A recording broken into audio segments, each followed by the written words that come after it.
Hello, everyone. Welcome.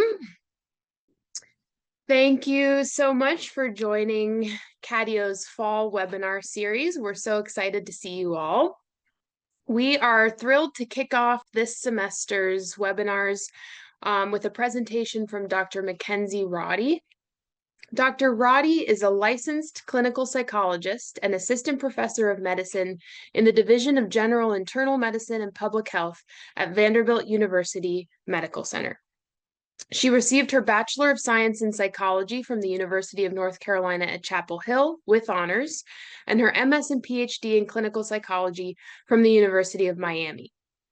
Dr. Roddy completed her APA-accredited clinical internship at Baylor College of Medicine and a fellowship with the Quality Scholar Program at the VA Tennessee Valley Healthcare System.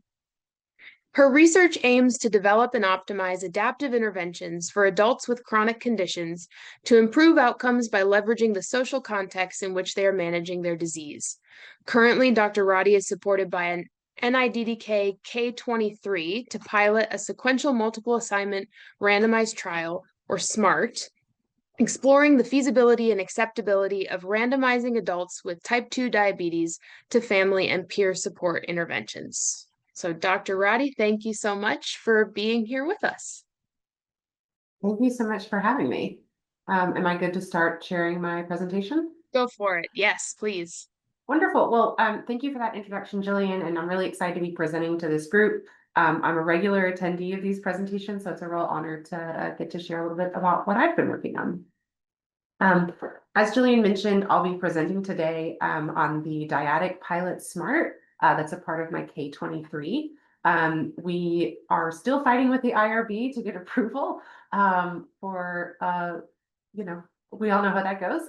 So we haven't quite kicked it off yet, but it was a long process to get here and to kind of figure out all the nuances of running a Dyadic SMART. So I'm hoping to share some of that today. And if anybody else thinks this is a good idea, hopefully you can learn a little something from it.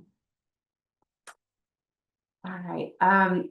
As Jillian mentioned, I'm funded through K23 through the NIDDK, and I don't have any conflicts of interest to disclose.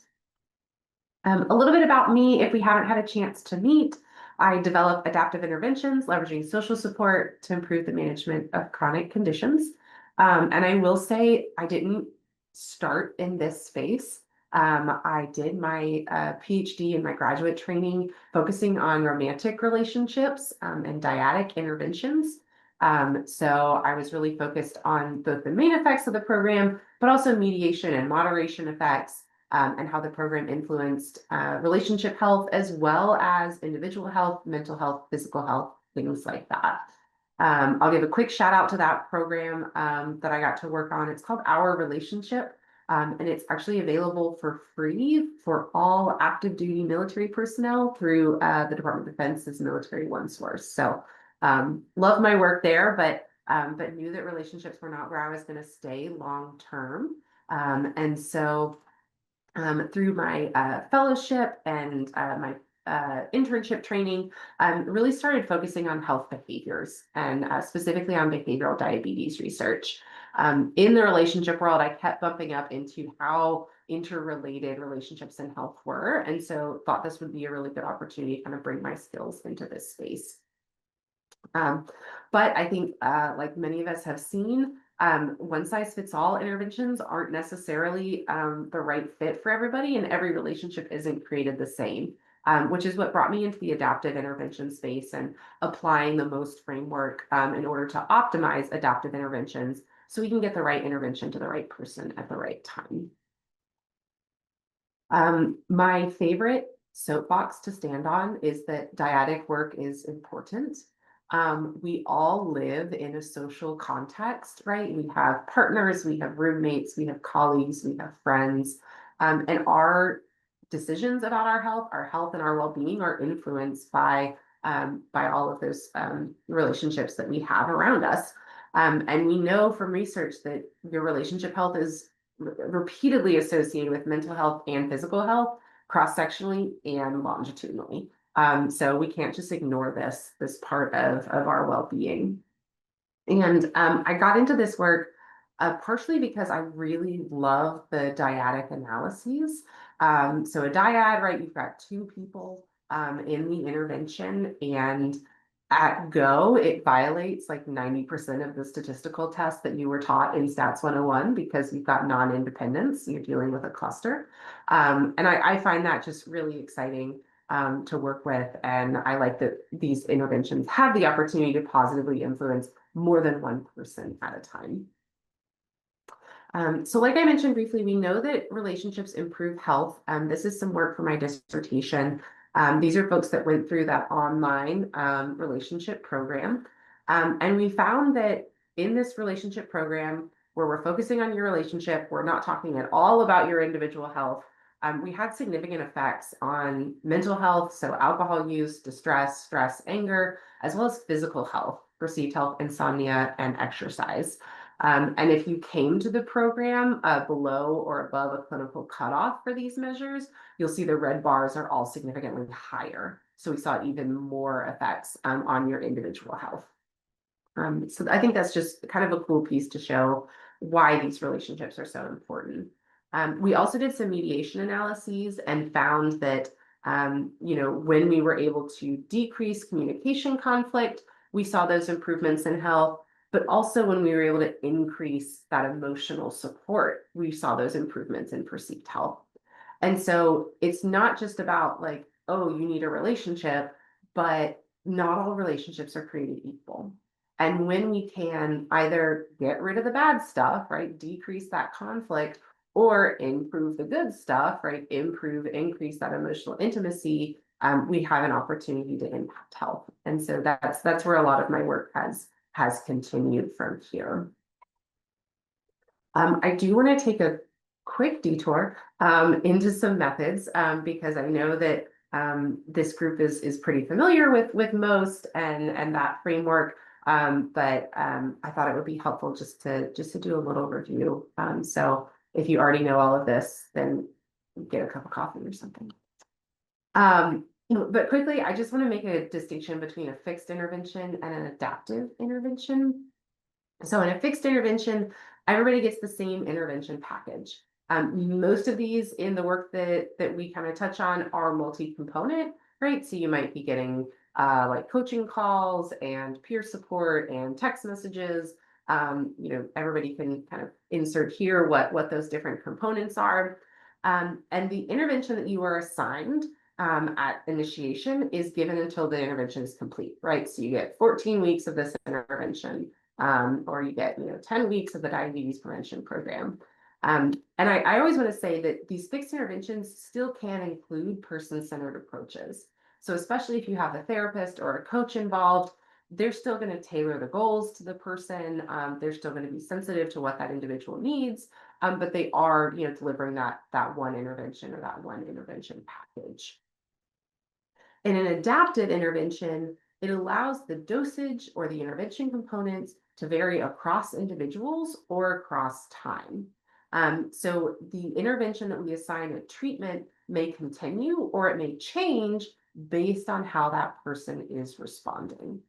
And so this also includes things like just-in-time adaptive interventions, multimodal adaptive interventions, multi-level adaptive interventions, lots of really cool stuff there. I'll point you to the D3 Center over in Michigan. This is their jam and have really good explainers on their website on all of these designs if you are interested. But the key piece of an adaptive intervention is that we are tailoring it to how that individual responds, right? And tailoring can come at different times. Baseline tailoring is, something that we do sort of from the get-go, right? When the participant walks in the door, do we know something about them that suggests treatment A versus treatment B may be more or less effective for them? So these are moderators or modifiers of treatment effects that usually make good baseline tailoring variables. We can also have intermediary tailoring variables. So these are sort of those early warning signs that somebody's not benefiting from the intervention, and it might be a good idea to change it up for them. These historically are mediators of treatment effects, right? If we're not seeing change in that mediator, we're probably not going to see a change in that outcome. So we may want to do something different with this participant at this time. So an adaptive intervention at the end of the day may look something like this. Kind of coming in, if we know that you've got a really supportive relationship, maybe we put you in that family intervention kind of right from go. Whereas if you have really obstructive relationships around you or conflictual relationships around you, maybe we get you a peer partner instead. So we kind of start with something different based on what we know about you at baseline. And then again, for, as we're assessing response or non-response to the intervention, for our non-responders to the family intervention, maybe, all right, it's time for you to swap over into peer if family's not working out. Whereas for our peer folks, if they're not responding, we may want to increase the frequency of their coaching or something like that. So an adaptive intervention is really just a series of if-then decision rules that tell you what intervention to give to what person at what time based on how they're responding. That's what it looks like at the end of the day. But we have to optimize it first, right? We don't know, I don't know, I don't think you know, sort of what all the right decision rules are. And so that's where the most framework comes in. I think this figure should be familiar to most people on this call. But in that blue optimization box, a lot of times we're talking about factorial experiments, but the SMART is right there, the sequential multiple assignment randomized trial. And this is what we generally use to optimize an adaptive intervention. So when we're optimizing these different types of interventions, for a fixed intervention, it's going to be the factorial experiment or the fractional factorial are sort of your go-to experimental designs.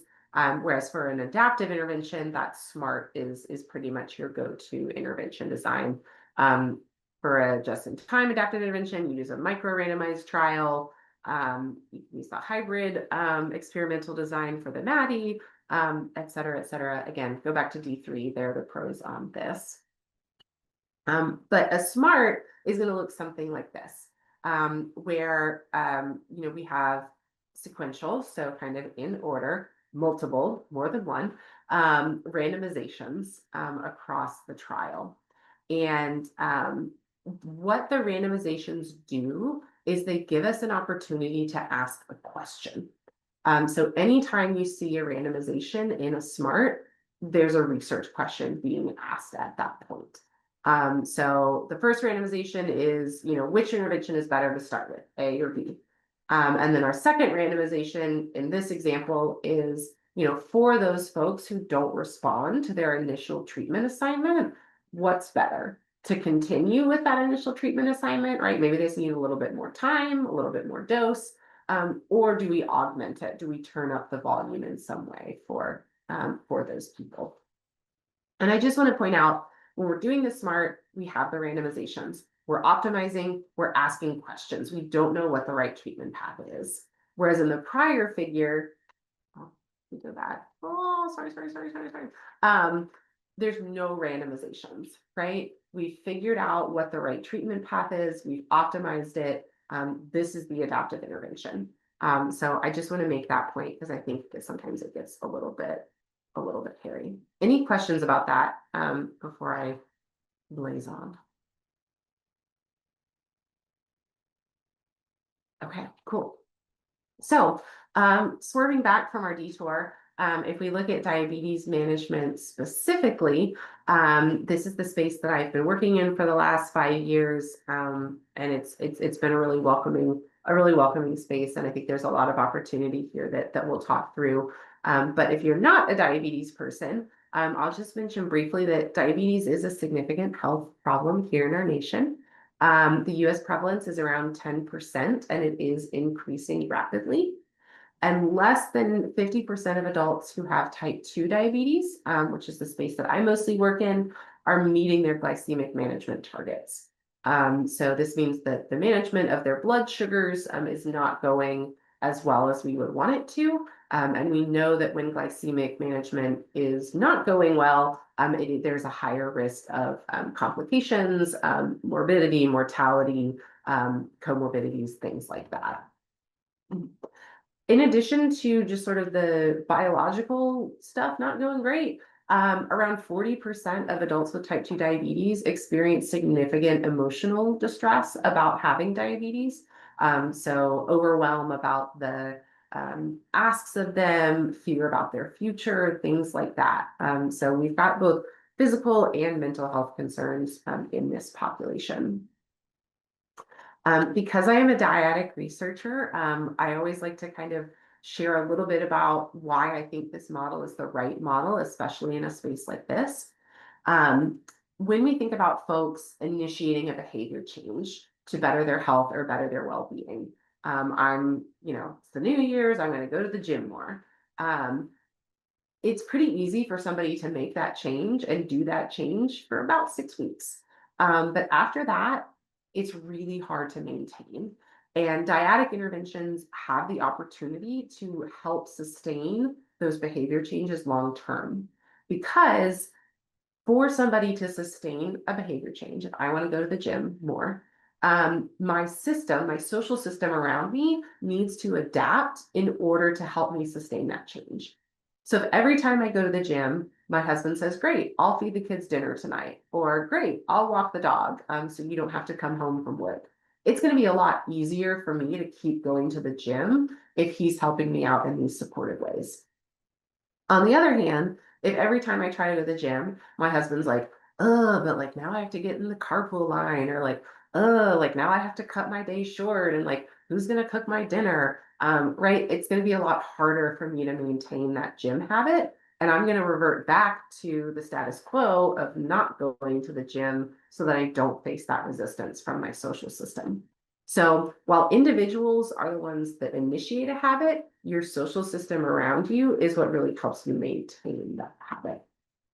And we've seen this play out in the data, specifically in a trial of adults with type 2 diabetes who were enrolled in a family-focused intervention.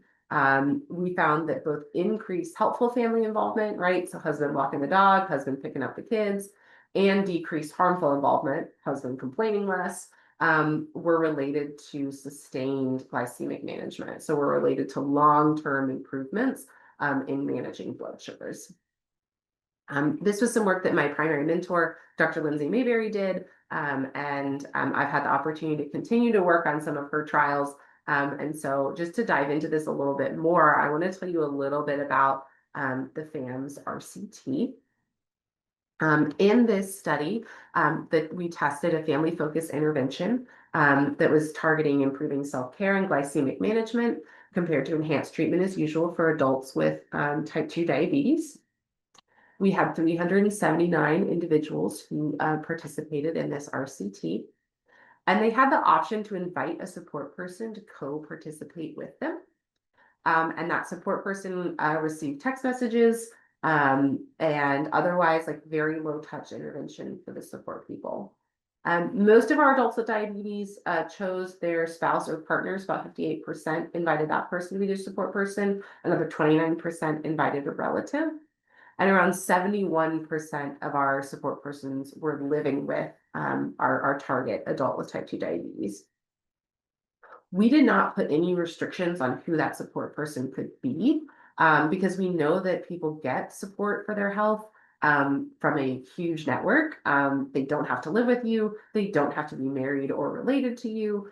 So folks could invite, obviously, their partner, their best friend who lived down the street, or their sister who lived across the country. And so we wanted to respect that heterogeneity that people get support from. This intervention was light touch and delivered remotely. So it was 9 months of daily automated text messages and monthly coaching calls. During the coaching calls, our coaches provided support and accountability. They set a SMART goal, different than the SMART trial design, but a specific, measurable, attainable, realistic, and time-bound goal around exercise, diet, and stress management. And then we also taught our participants skills to manage that family involvement. So we did a lot of interpersonal work of, how do you set boundaries? How do you assertively communicate? How do you ask for what it is that you need? And then we asked folks to set a verbal contract. We kind of call it like a little homework assignment to practice that interpersonal skill with somebody in their life.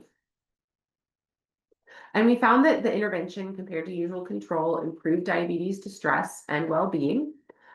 So again, main effects are on diabetes distress, global well-being, and self-care behaviors. We didn't see a main effect on glycemic management or HbA1c. However, we did see that the effects of FAMs were improved via better self-efficacy.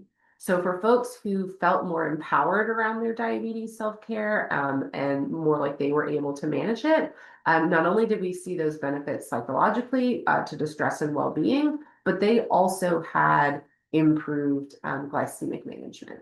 So when we saw that improvement in self-efficacy, we're seeing that improvement in glycemic management. So FAMs worked, it just didn't work for everyone. And so that sort of led us to, kind of how can we better understand for whom this intervention is working and for whom maybe something else is the right option. We also found that FAM's effects were moderated by whether that support person was cohabitating with them or not. So with HbA1c, that glycemic management, lower numbers are better. And so you'll see here that if you were living with your support person, we're really not seeing much of an effect if anything is going the wrong way.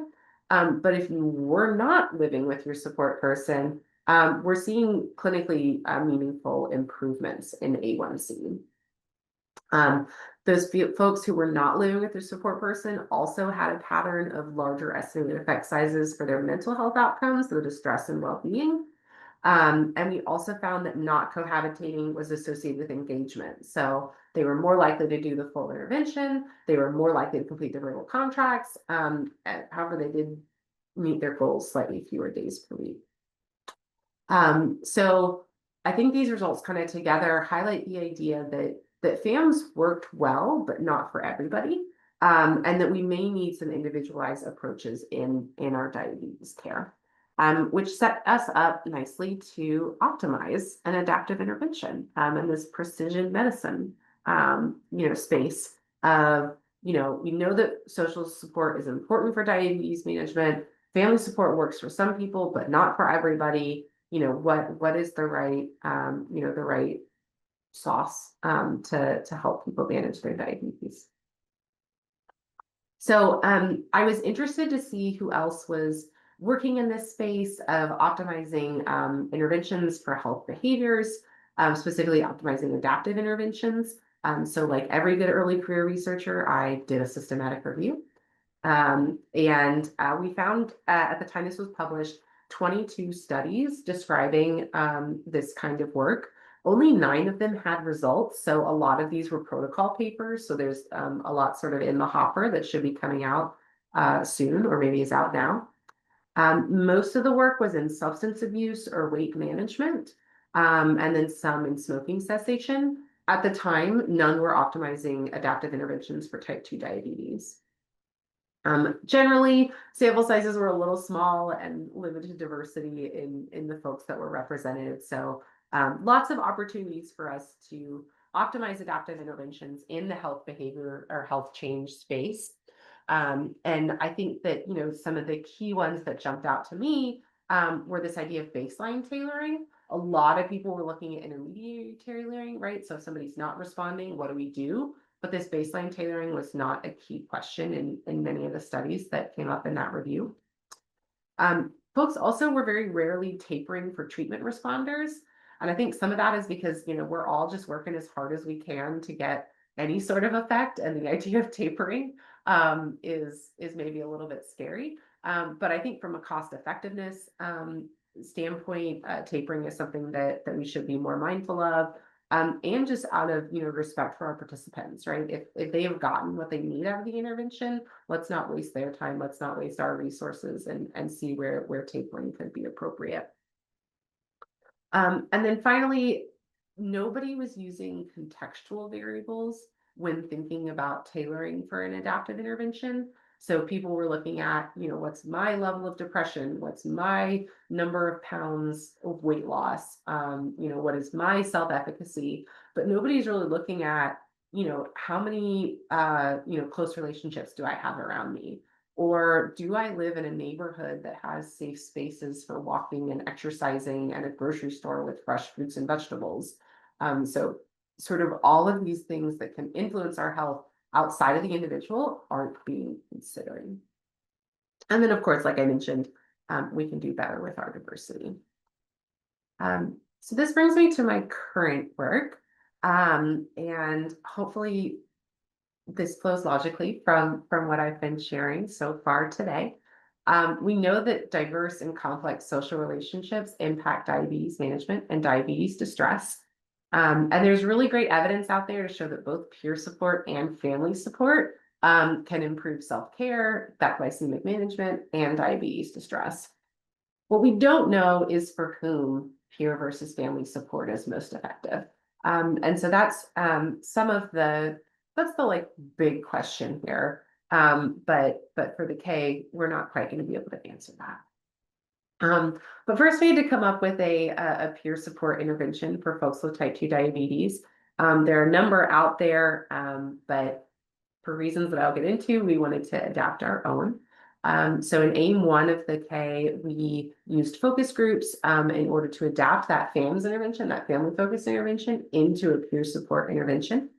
Once we had that intervention ready, we worked with the community advisory board and let them experience the peer intervention for a brief period and get their feedback on that. And then we'll use that peer intervention in a mixed methods evaluation of the feasibility and acceptability of this pilot SMART. We're set to start recruitment as soon as the IRB approves us. And so I'm really excited to talk through the design of this SMART and some of the pieces that went into it. First and foremost, though, that adaptation piece, the FAMS intervention, like I mentioned, consists of these daily text messages, the monthly coaching, and the social support. And so really for this trial, the only thing that we wanted to vary was where that source of social support came from. So rather than use an existing peer intervention out there, we adapted the FAMS intervention. So everybody gets the same text messages, everybody gets the same monthly coaching, but in FAMS, it's focused on getting support from your family member. You get to co-enroll a family member to get those text messages. But when you're in the peer condition, you're matched with another participant in the study. You get a peer partner. And so it's focused on building that peer support and building skills to involve your peer in your successful diabetes management. We elected to use peer partners versus a peer expert model for a couple of reasons. So like I mentioned, a peer partner is when you have 2 participants that are assigned to the peer condition, and then you match them together, and then they are each other's peer partner. There is some research to suggest that peer partners may be more effective than peer experts. The idea being that, if you and I are both, sort of trying new things and working through this together, it can be a little bit more motivating and a little bit more inspiring than, the gold star student who has it all figured out, kind of telling me what I need to do differently. Also, realistically, on a K, your budget is small, and paying a peer expert was going to be really tough. So that was another consideration here. We did ask, like I mentioned, sort of adults with type 2 diabetes to give us some feedback on how we could best design this peer support intervention. So we surveyed 44 adults and then invited them to do a focus group or interview, and 20 people did. Our survey sample was 58 years old, 41% male, 61% non-Hispanic white, and 30% non-Hispanic Black. About half were married, and about 2/3 were cohabitating with a supportive adult. Excuse me, in terms of their diabetes characteristics, their average glycemic management was about a 7%. So that's decent. And about 1/3 were using insulin, and they've had diabetes for about 15 years. We asked them, what would you rather do, a family intervention or a peer intervention? And you'll see here that the blue bars, this 2 blue together are the peer, the yellow and red is the family, and then the green is the people who were just fence sitting and had no opinion. So overall, there was a slightly larger preference for peer support than family support. When we broke it out by cohabitation status, again, still a slightly larger preference for peer than family. And when we broke it out by gender, The women especially wanted peer support more than the men did. The qualitative work from the focus groups highlighted benefits and barriers as well as ideal peer characteristics. So people saw this peer support as a great way to create some accountability for their diabetes management. And they really liked that the other person they'd be working with would have shared knowledge around diabetes or shared experience of living with diabetes, which is not something that you always get from a family member. Barriers included just not having time to do the intervention, and then worried that they may not get along with their peer, they may not like their peer. When we asked them who they wanted to be matched with, they said first and foremost, somebody kind of in the same age bracket or same stage of life as me, and then somebody that was non-judgmental and trustworthy. The gender of their peer was less important to them than I think I went in thinking it might be. So once we had this peer support intervention kind of drafted from the feedback that we got from these focus groups, we recruited a community advisory board and had them experience the intervention. So our board members were matched up as peer partners. They went through the intervention for 3 weeks. They did coaching calls. They got text messages. And then we did interviews and surveys to get feedback on that experience from them. And so I'll talk a little bit about what we learned from them as we go. So we've got this peer intervention, it's ready to go. But how the heck do we implement it in this SMART? There's a lot of moving pieces. There's a lot of moving participants. There's a lot of randomizations happening. So how the heck are we gonna pull this off? I'm gonna start by just talking about that first randomization and all the things we had to figure out for that. And then we'll get to the second randomization and all the things we had to figure out for that. But for our first randomization, because we're doing this peer partner method, we needed a batch or a group of participants who were all randomized to peer support at the same time. So oftentimes in our previous trials, we've sort of done a rolling recruitment where anybody can come in at any time, and we randomize them once, twice a week, whenever they're ready, and kind of put them into the intervention as they're ready to go. We couldn't do that here because we needed you to have a buddy, have a match.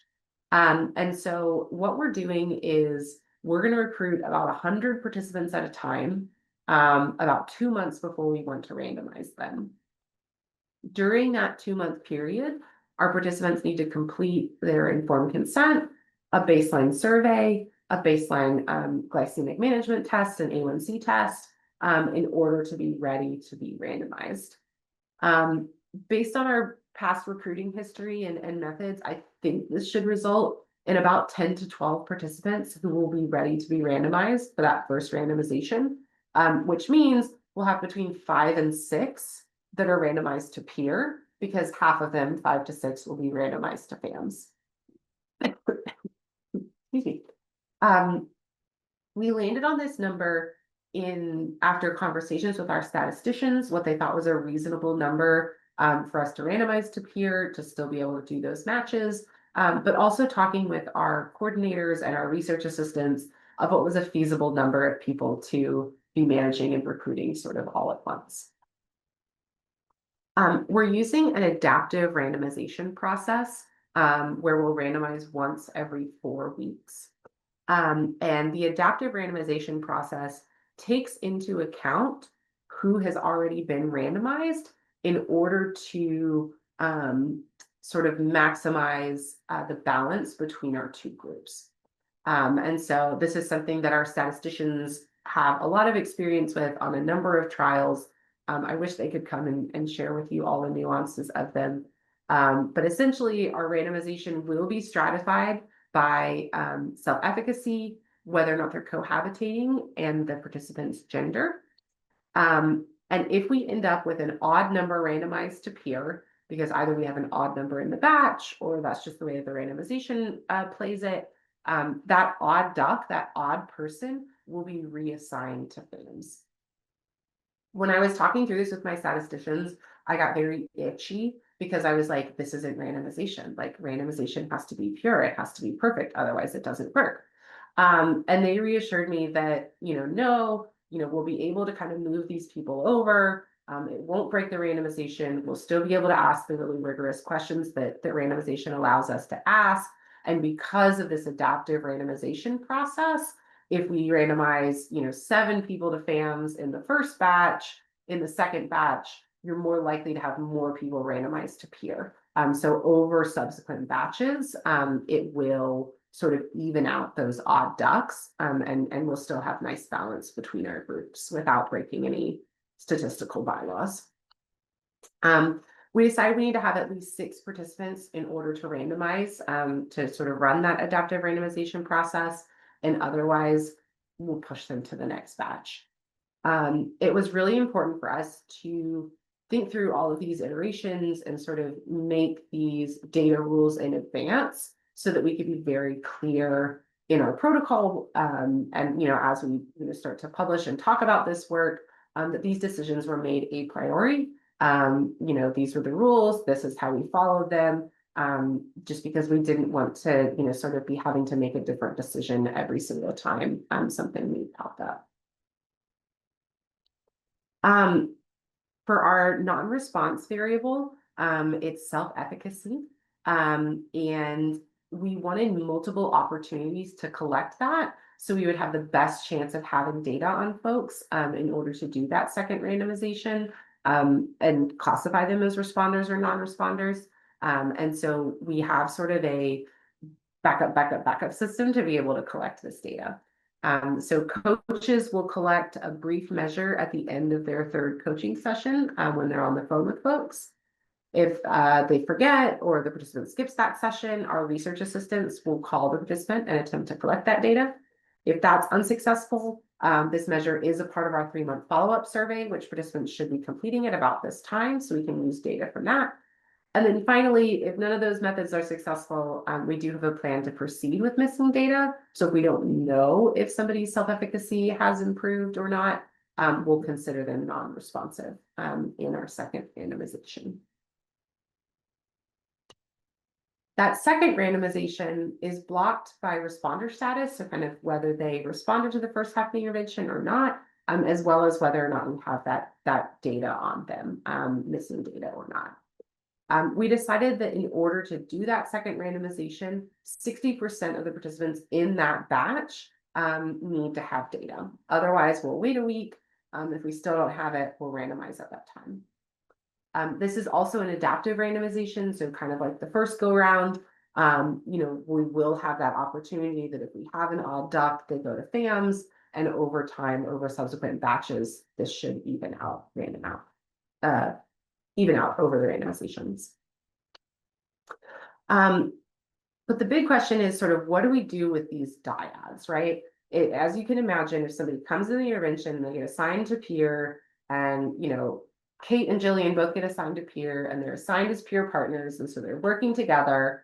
But then halfway through, we don't know how they're going to respond, right? Response is on an individual level, not at a dyadic level.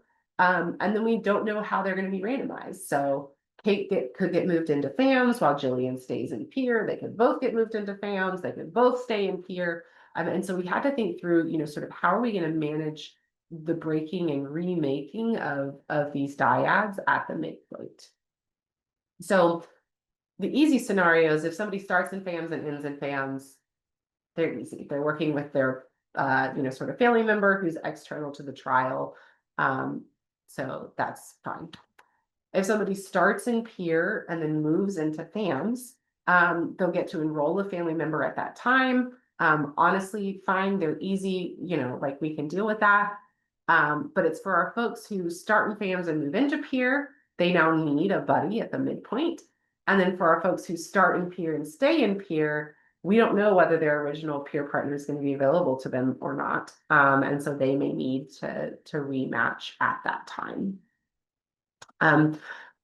This was something that we talked with our community advisory board a lot with, of, how do we manage this matching and rematching?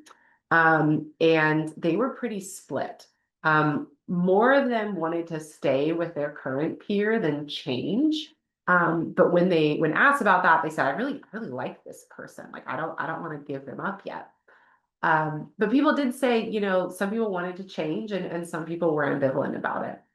I kind of see this as like two sides of a coin in that on the one hand, like our peers developed really strong relationships in 3 weeks, and the intervention is 2-3 month blocks. So there'll be a lot of an opportunity for them to develop relationships, expand their network, get that social support that we know is so important. On the other hand, if you have a really good peer and then we take them away, people may be pissed and quit doing the intervention or quit doing our surveys. And so it could have an impact on engagement and retention. But that's what we're learning here. And so as much as, we have all of these plans and we think we've thought through everything, the goal of this pilot trial is feasibility and acceptability, right? This is the number one thing that we are trying to learn here. We are randomizing to multiple social support interventions and then re-randomizing, right? They may move from family to peer or peer to family during the intervention, and that peer partner may need to be sort of remade. And I don't know of anybody who's tried to pull this off before. And so I think we're going to have a lot to learn about how this works, what works well for participants, how we as the study team can make it as seamless for them as possible, while still doing really rigorous research and being able to ask these data-driven questions that we're interested in.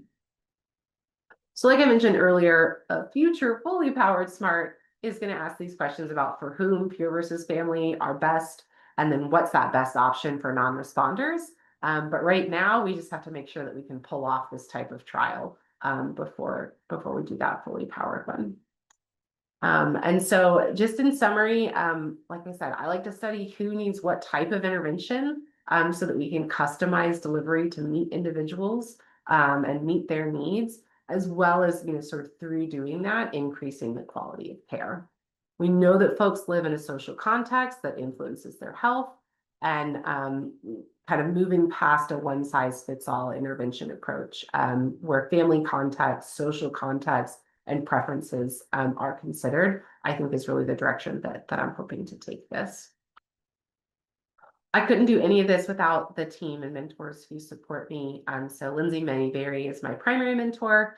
I get to work with Angela Famatter, Robert Greavy, and Ed Fisher as a part of my K-23. And then we've got a great team at Vanderbilt with Lindsay Nelson and the FAMS team, Brian Doss and our relationship team, and then Lillian Dindo and the Brave team are all folks that I have the wonderful opportunity to work with and give me good ideas and push me to keep thinking critically. So I just want to say thank you so much to Catio for having me today. I put my email here. If you have any thoughts or questions, or you see a glaring hole that we haven't thought of, please pipe up now or send me an email. I'm excited to hear y'all's thoughts. Awesome. Thank you so much, Dr. Roddy. This was fascinating, and you covered so much that was so interesting. As Kate has emphasized in the chat, everybody, if you would like to, you can put a question in the chat. You can send a question to me or to Kate, and you can, of course, raise your hand if you want to go ahead and ask a question to Dr. Roddy. I'll give everybody a moment to gather those questions. And I wonder, McKenzie, you mentioned at the beginning that you were grappling with the IRB. I wonder if you would be comfortable expanding a little bit on what your experience with that is like and what their holdups are. For sure. So there were a lot of questions around sort of we're enrolling a lot of people in this trial, right? We sort of have our participants with diabetes. We also have their, support people if they're assigned to the family condition. And so just making sure that we were really clear about what research activities, and data we're collecting on our participants versus what research activities and data we're collecting on our support persons, was one question that they had. The other thing that we were very clear about is for our peer partners, we are not asking them ever to meet in person. It's all, sort of a telephone relationship. We ask them to share their first name and their cell phone number with their peer partner. But anything beyond that is optional. And so we were really wanting to be conscious of participants sharing what they felt comfortable sharing, but not putting them in a position to feel like their safety was at risk, or anything like that. We also were very explicit in the IRB about protections for our peer participants. So if peers ever feel like their partner is being inappropriate, that they have clear lines and clear ways to communicate that to the study team, and the ways that the study team would intervene around that. I will say, like, I'm not the first person to run a peer support intervention. So, there's lots of good, sort of resources out there around, best practices for doing peer support. And the other thing is, like, these are all adults who are independent, right? They are living their lives, they're working jobs, they're taking care of families. And so I think also just being able to have some trust in people of, like, you're an adult and you know how to behave. That I think we don't always have that trust when we're doing a peer support intervention with, like, teenagers or children. So, kind of recognizing what the population is, and making sure that the guide rails that we put up were appropriate for that. The last piece that I'm fighting up with my IRB about is whether or not we were cold calling our support people. Historically, we've asked participants to identify who they want to invite as their support person, talk to them, and then give us their phone number, and we'll reach out to the support person to enroll them. But the IRB didn't like that. And so we have a workaround now where we send an email to the participant that they then forward to their support person, and the support person has to do that first, reach out to us before we are allowed to enroll them. But I know different institutions have different rules around cold calling and recruiting for research, but that's the workaround that we found here. May I just insert what I'm hearing, McKenzie, is that the points of contention with your IRB have more to do substantively with the intervention and those procedures than they do with the SMART. And Absolutely. I just really would like to emphasize that for folks who are considering a SMART in their work, that's not so scary.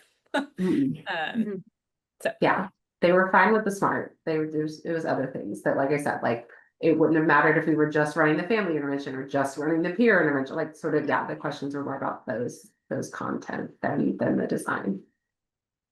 Great.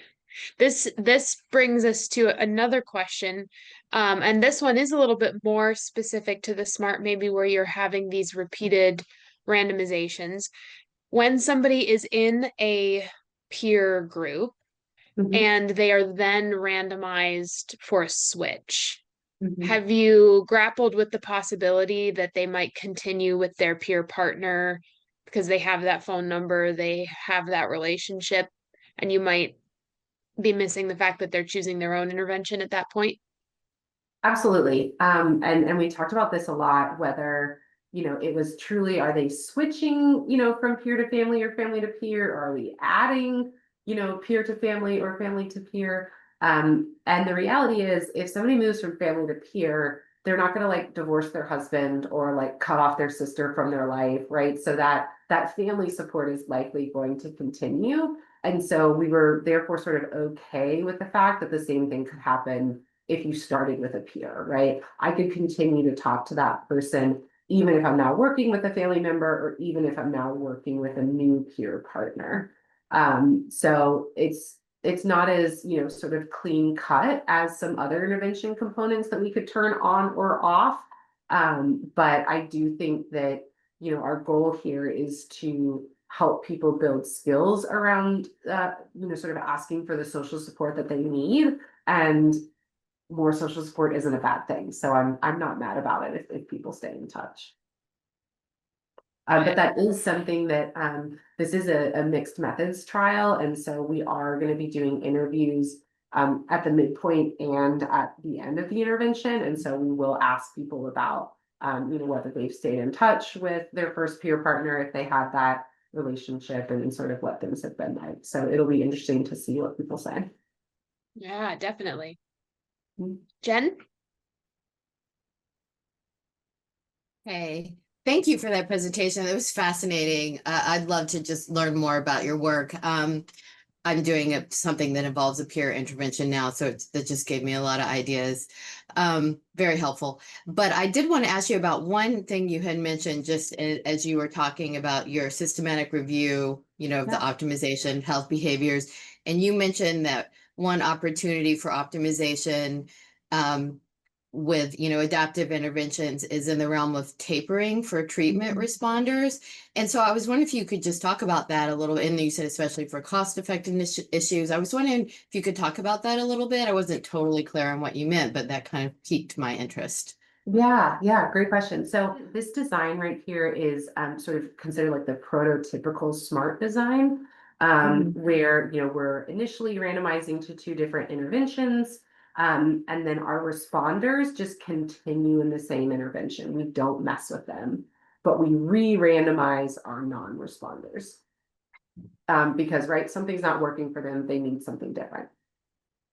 You can, and in my SMART, we are randomizing your responders as well as your non-responders. And so that's where that tapering question would come in. Is if something is this treatment is working, we have indication that this person is improving, the question then becomes, do they need another 2, 4, 6 however many months of intervention, or is there an opportunity here for us to start tapering and give them less intervention as sort of as we prepare for them to leave the intervention, right? If you think about a traditional like I'm a clinical psychologist, like therapy context, right? Like if I'm seeing a patient, we might start out weekly and then we move to bi-weekly and then we sort of quit seeing them, right? So I think it's a way that adaptive interventions can continue to mirror clinical work, is that if things are going well for somebody, do they still need more dose, or are they ready to start reducing? So for this intervention specifically, one thing that we thought about and decided would be too much in McKay was, for folks who are doing well, do we, sort of stop the coaching calls, because that's a really expensive part of the intervention to deliver. They could still get the text messages, they could still have the family support, but either reduce the number of coaching calls or stop them altogether. And that would sort of save us delivery money. It saves the participant time and effort, if they're not having to come or attend those monthly coaching calls. But there's lots of different ways that we could think about tapering or starting to reduce the intervention for people who are doing well. I see. Oh, I see. That is fascinating. That's really super interesting. I'd love to think about that some more, talk to you about that some more at some point. Absolutely. I think it's like it's a scary thing to do, because like I said, like we're all just like fighting for that like effect, like period. And the idea of like, stopping giving people an intervention feels like we're undermining ourselves a little bit. But with that randomization, we'd be able to see, like, is there a difference between folks who are doing well and continue versus folks who are doing well and taper? Right. And if there's not a difference between them, that's a good argument to put the tapering in your final adaptive intervention. Right. Great. Right. McKenzie, before we wrap up, I know we're getting close to the end here. Can you say a little bit about your plan for handling missing data in this trial design?